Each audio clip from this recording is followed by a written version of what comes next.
જય માતાજી, જય શ્રી કૃષ્ણ મિત્રો। અમારી ચેનલ પર આપનું હાર્દિક સ્વાગત છે। મિત્રો, ચેનલને સબસ્ક્રાઇબ ન કરી હોય તો અત્યારે જ કરી લેજો। આજની વાર્તા છે કુદરતનો ન્યાય। ભીમજીપુરા અમદાવાદમાં આવેલ મધર ટેરેસા અનાથાલયમાં આજે સવારથી ચહલ પહલ હતી। સહુ કોઈ એટલે કે ત્યાં નાના બાળકો, ત્યાંની પરિચારિકાઓ, સિસ્ટર અને અન્ય કર્મચારીઓ આજે એક અનાથ બાળકને તેના નાથ મળવાના હતા। હા, તેને અપનાવવા માટે, દત્તક લેવા માટે અમદાવાદના જ મયુર કોટેચા અને તેમના પત્ની કોકિલા કોટેચા આવવાના હતા। મયુર કોટેચા એક ધંધાદારી હતા। સમાજમાં અને બજારમાં પણ તેમની સારી એવી શાખ હતી। લગ્ન જીવનના 12 વર્ષ પૂર્ણ થયા હતા, પરંતુ ઈશ્વરની કૃપા દ્રષ્ટિ તેમના ઉપર થઈ નહોતી। કદાચ ઈશ્વરને તેમના મારફત એક અનાથને ઘર આપવાનું ઉમદા કાર્ય કરાવવું હશે, એટલે મયુરભાઈ અને કોકિલાબેનના મગજમાં આ સુવિચાર આવ્યો અને તેમણે એ વિચાર ત્વરિતપણે અમલમાં પણ મૂક્યો। ઈશ્વર ઈચ્છાને આધીન મનુષ્ય હંમેશા રહ્યો છે અને તેનાથી વિપરીત કોઈ જઈ નથી શકતું। ઠીક સવારના 11ને ટકોરે મયુરભાઈ અને કોકિલાબેન તેમની ગાડીમાં આવી પહોંચ્યા। પૈસે ટકે સુખી હતા એટલે અનાથાશ્રમના બાળકો માટે ભેટ સોગાદ, મીઠાઈ અને અનાથાશ્રમને લગતી જરૂરી ચીજ વસ્તુઓ ગાડીની ડિક્કીમાંથી તેમનો ડ્રાઈવર ઉતારીને અનાથાશ્રમના પ્રાંગણમાં આવેલ એક મોટા ઓટલા પર ગોઠવી રહ્યો હતો। સહુ બાળકો કુતૂહલવશ આ બધું નિર્દોષ ભાવે નિહાળી રહ્યા હતા। દરેક બાળક શિષ્ટતાથી હરોળમાં ઊભા રહી ગયા હતા। મયુરભાઈ અને કોકિલાબેન તેમની સાથે આણેલી ભેટ સોગાદ અને મીઠાઈ દરેક બાળકને બહાલ અને પ્રેમથી આપી રહ્યા હતા। દરેક બાળકની આંખોમાં એક અજબ પ્રકારની ખુશી જોઈ શકાતી હતી। મયુરભાઈ અને કોકિલાબેન આશ્રમની કચેરીમાં પહોંચી ગયા। જરૂરી કાગળિયા ઉપર સહી સિક્કા કરીને આશ્રમની અંદર જ આવેલ ઈસુ ખ્રિસ્તનું નાનું દેવળ આવેલું હતું ત્યાં ગયા। એક સિસ્ટર, જેનું નામ ક્રિસ્ટીના હતું, તે બીજા ઓરડામાંથી એક બાળકને લઈને આવી। સહેજે 3 વર્ષની ઉંમર હશે તે બાળકની। તેને આજે નવા કપડાં પહેરાવીને સરસ રીતે તૈયાર કરવામાં આવ્યો હતો। પરાણે વહાલું લાગે તેવું બાળક હતું। સૌ કોઈની નજર તે બાળક પર હતી। મયુરભાઈ અને કોકિલાબેન તે બાળકની નજીક આવ્યા। કોકિલાબેને વહાલથી તે બાળકને તેડી લીધું। કદાચ આજે 12 વર્ષ પછી તેમના બંને હાથને કોઈ પ્રકારનું વજન નહોતું લાગતું। કોકિલાબેનની આંખોમાંથી હર્ષના આંસુ નીતરી રહ્યા હતા। મયુરભાઈ ભલે એક ધંધાદારી વ્યક્તિ હતા, પરંતુ આજે તેમની આંખોમાં જળજળિયા આવી ગયા હતા। જે શુભ ઘડીનો વર્ષોથી તેઓ રાહ જોતા હતા, તે આજે તેમના હાથમાં હતી। આજે મયુરભાઈ અને કોકિલાબેન 12 વર્ષે પતિ પત્નીમાંથી માતા પિતા બન્યા હતા। ઈશ્વરે આજે તેમને આજથી માતા પિતા તરીકેની ફરજ બજાવવાનો મોકો આપ્યો હતો। મયુરભાઈએ પણ તે બાળકને તેડીને તેના કપાળને વાલથી ચૂમી લીધું। આશ્રમની પ્રથા અનુસાર દરેક બાળક એક પછી એક પેલા બાળકની નજીક આવીને તેને મળી રહ્યા હતા। કોઈકે તેને ભેટતું હતું તો કોઈક તેને ચૂમી લેતું હતું। આજે એ બાળક આ અનાથાશ્રમમાંથી વિદાય લેવાનું હતું। દરેક પરિચારિકાની આંખો પણ આજે ભીની થઈ ગઈ હતી। જે બાળકની આજ દિન સુધી સાર સંભાળ રાખી હતી, તે બાળકને સોંપતા તેમનો જીવ કદાચ ચાલતો નહોતો, પરંતુ હૃદયના એક ખૂણે પારાવાર આનંદ પણ હતો કે આજે એક અનાથ બાળકને તેના માતા પિતા મળ્યા હતા। મયુરભાઈ અને કોકિલાબેન તે બાળકનું નામ કૃપેશ પાડ્યું।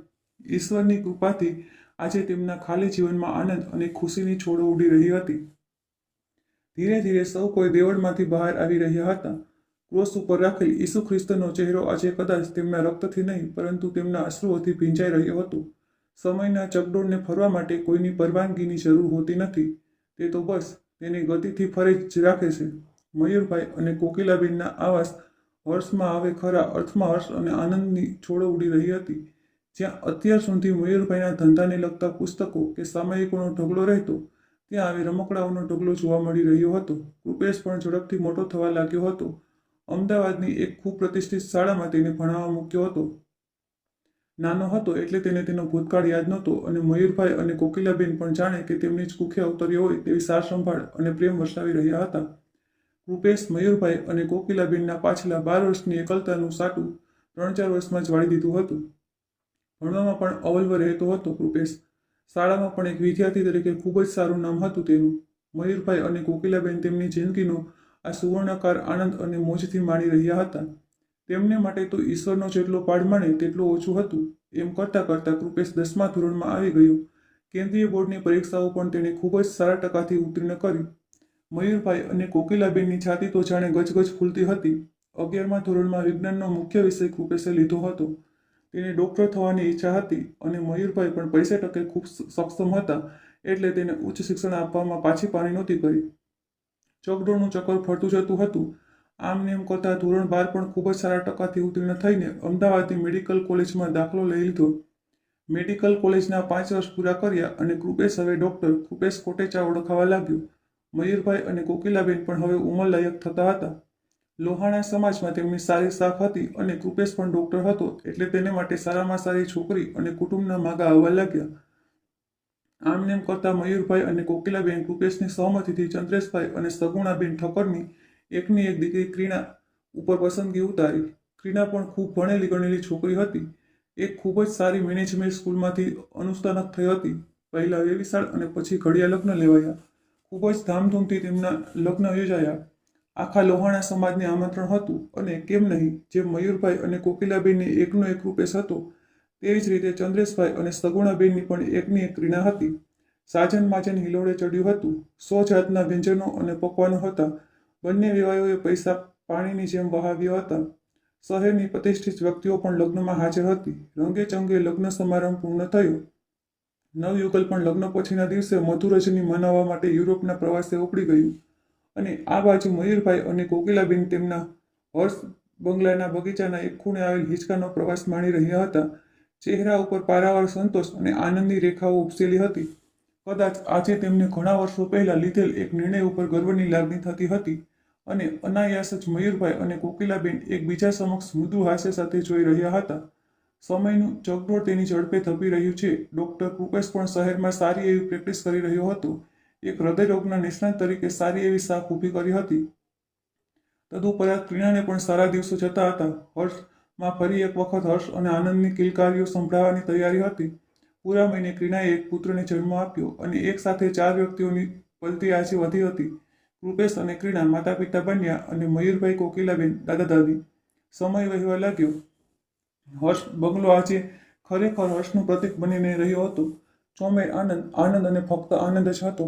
દાદા દાદી પણ તેમની મૂડી ઉપરના વ્યાજ જેનું નામ કંદર્પ હતું તેને અતિશય પ્રેમ અને વાત્સલ્યથી ઉછેરી રહ્યા હતા.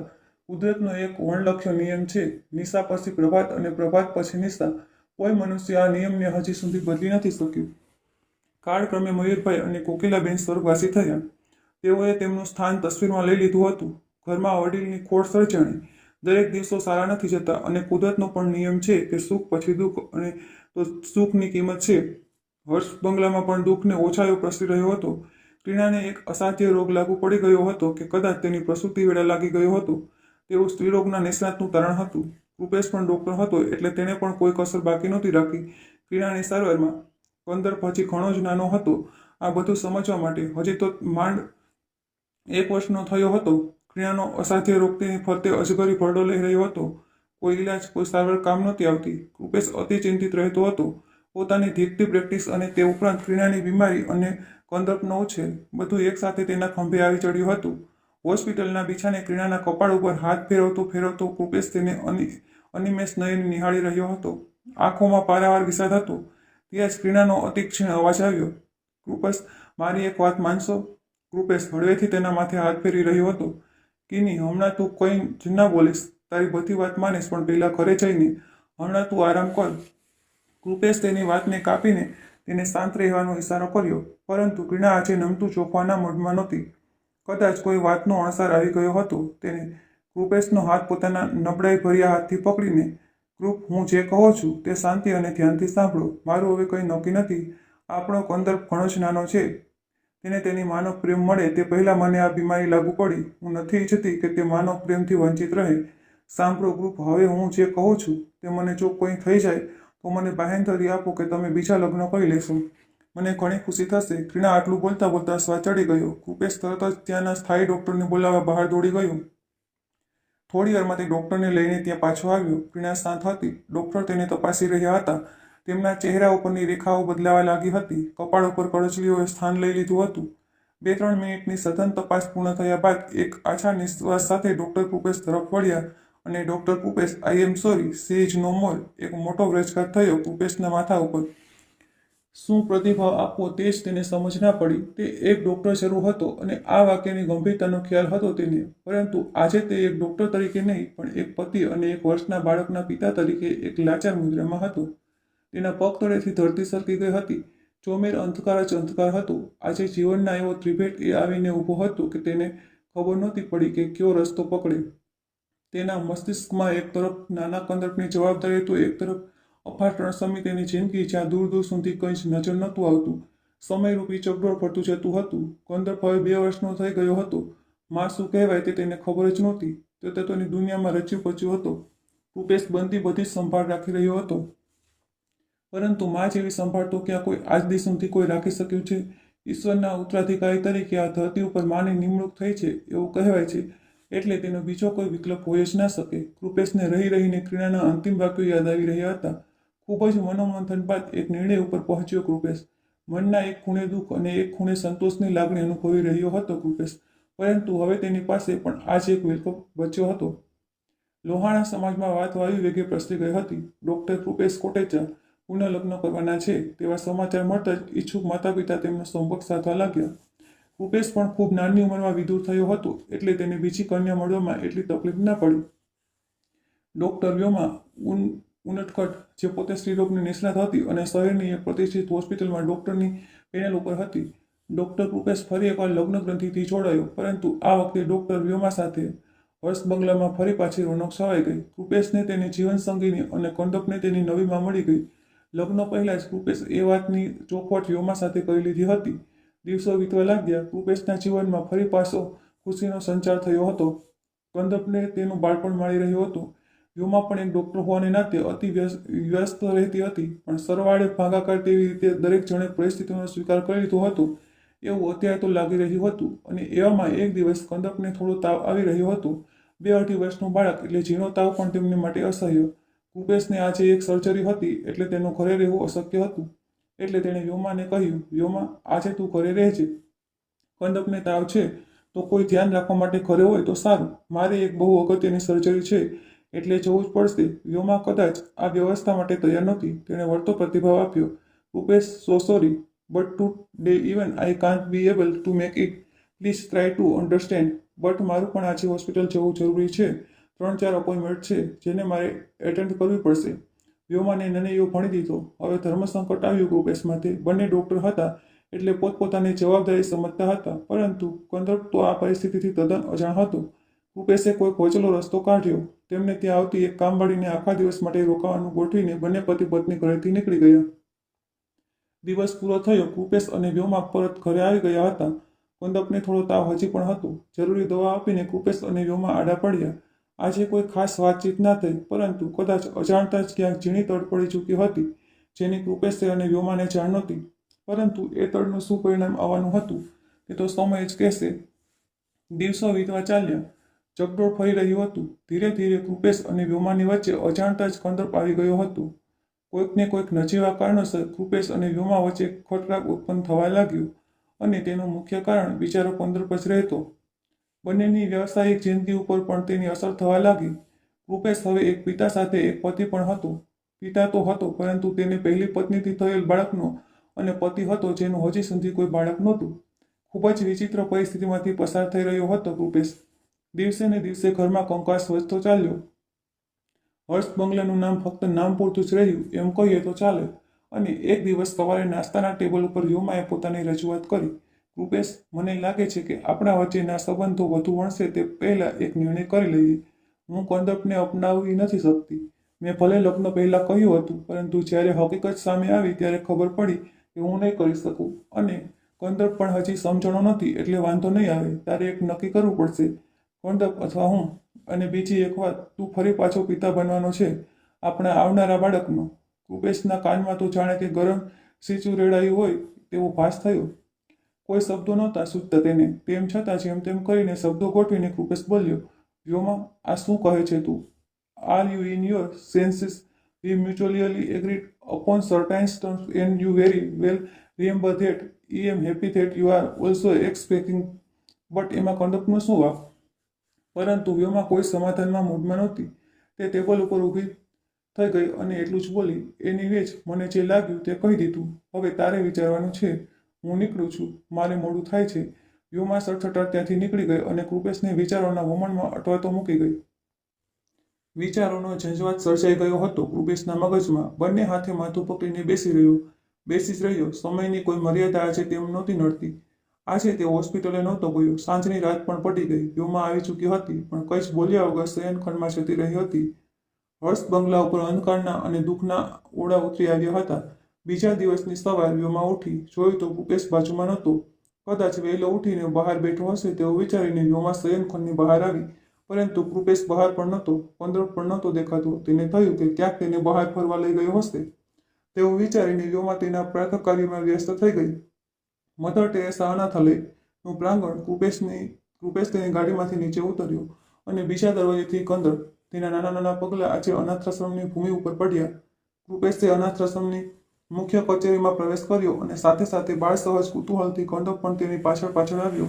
અનાથાશ્રમની મુખ્ય સંચાલિકા, જેની ઉંમર લગભગ 50-60 વર્ષની વચ્ચે હશે, તેણે કૃપેશને આવકાર્યો અને પોતાના પરિચય આપ્યો. Please welcome sir. મારું નામ ક્રિસ્ટીના છે અને હું અહીંની મુખ્ય સંચાલિકા છું. How can I help you? તેના પ્રત્યુત્તરમાં કૃપેશે તેની સગડી આપવીથી કહી. ક્રિસ્ટીનાથી એક નિશ્વાસ નખાઈ ગયો, પરંતુ તે તો આ બધા અનુભવથી વાકેફ હતી. તેણે કૃપેશને આશ્રમની જરૂરી પ્રક્રિયા કરવાનું જણાવી દીધું. તેની એક સહાયિકા આવીને કૃપેશને એક ફોર્મ ભરવાનું પકડાવીને જતી રહી. કૃપેશ તેમાં છુપેલી વિગતો ભરીને આશ્રમની કચેરીમાં ફોર્મ આપીને ભારે પગલે બહાર નીકળી ગયો. થોડી વાર પછી આશ્રમની મુખ્ય સંચાલિકા ક્રિસ્ટીના પોતાની બેઠક ઉપર આવીને બેઠી. આવીને પોતાના ટેબલ ઉપરના બિનજરૂરી કાગળોનો નિકાલ કર્યો અને ત્યાં જ તેનું ધ્યાન એક ભરેલા ફોર્મ ઉપર પડ્યું. ફોર્મ તેણે હાથમાં લીધું અને તેમાં ભરેલી વિગતો ધ્યાનપૂર્વક વાંચવા લાગી. અને ત્યાં જ એક વિગત ઉપર તેની નજર અટકી અને તેના ચહેરાનો હાવભાવ પલટાઈ ગયો. પિતાના નામની સામેની વિગત હતી, કૃપેશ મયુર કુટેચા.